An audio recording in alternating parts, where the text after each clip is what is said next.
আমরা এই মুহূর্তে রয়েছি নেতাজি ইন্ডোর স্টেডিয়ামের সামনে। তোমাকে দেখিয়ে দেবো যে ইতিমধ্যেই যারা আসার তারা আসতে শুরু করে দিয়েছেন। এটা হচ্ছে ইমাম মুয়াজ্জেম এবং ইন্টালেকচুয়ালদের সঙ্গে বৈঠক, এবং সেই বৈঠকে থাকছেন মুখ্যমন্ত্রী মমতা বন্দ্যোপাধ্যায় যেরকমভাবে থাকবেন সেই রকমভাবে ফিরহাদ হাকিম থাকবেন। এছাড়া যেরকম জানা যাচ্ছে যে মৌলানা কুরেশি তিনি থাকবেন, হচ্ছেন ইমাম নাখোদা মসজিদ তিনি থাকছেন, এবং তার সঙ্গে হচ্ছে বাকিবুল্লাহ মোল্লা প্রেসিডেন্ট অল ইন্ডিয়া ইমাম অ্যাসোসিয়েশনের তিনি থাকবেন, চিফ অ্যাডভাইজার অল ইন্ডিয়া ইমাম অ্যাসোসিয়েশনের তারা থাকবেন। এছাড়া বিভিন্ন পীরজাদা যারা রয়েছেন তারা থাকছেন। ইতিমধ্যে বসিরহাট থেকে যারা পীরজাদারা রয়েছেন তারা আসতে শুরু করে দিয়েছেন।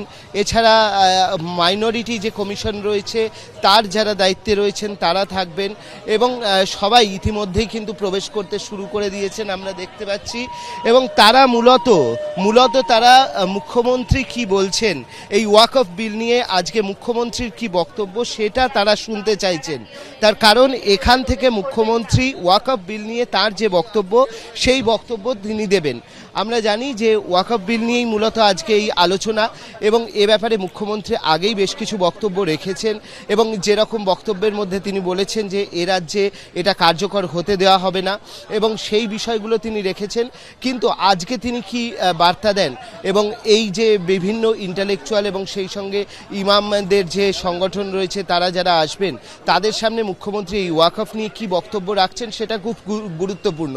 বিশেষ করে এই মালদা মুর্শিদাবাদের মতো এই পরিস্থিতিতে মুখ্যমন্ত্রীর যে বক্তব্য সেটা হচ্ছে অত্যন্ত গুরুত্বপূর্ণ আজকে, এবং ইতিমধ্যেই আসতে সবাই শুরু করেছেন, এবং পুলিশি নিরাপত্তাও তার সঙ্গে যথোপযুক্ত করা হয়েছে। প্রচুর পরিমাণে পুলিশি নিরাপত্তার বন্দোবস্ত করা হয়েছে, এবং নির্দিষ্ট কার্ড ছাড়া নির্দিষ্ট গেট দিয়ে সবাইকে ঢুকতে দেওয়া হচ্ছে না। যাদের কার্ড থাকবে তারা মেন গেট দিয়ে ঢুকবেন, এরকম কার্ডের বন্দোবস্ত করা হয়েছে। সুতরাং সেই দিক থেকে নিরাপত্তারও একটা বন্দোবস্ত রয়েছে, এবং যারা আসবেন তারা ইতিমধ্যে আসতে শুরু করে দিয়েছেন।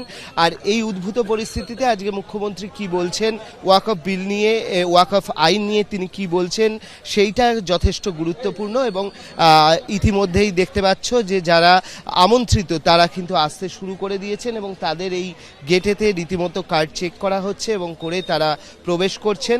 এবং তাদের যেটা বক্তব্য যে তাদের নিজেদের বক্তব্যের থেকেও মুখ্যমন্ত্রী কি বলছেন সেটা তারা শুনতে চাইছেন, এবং তার পরিপ্রেক্ষিতে তাদের যে বক্তব্য আছে সেই বক্তব্যগুলো তারা জানাবেন।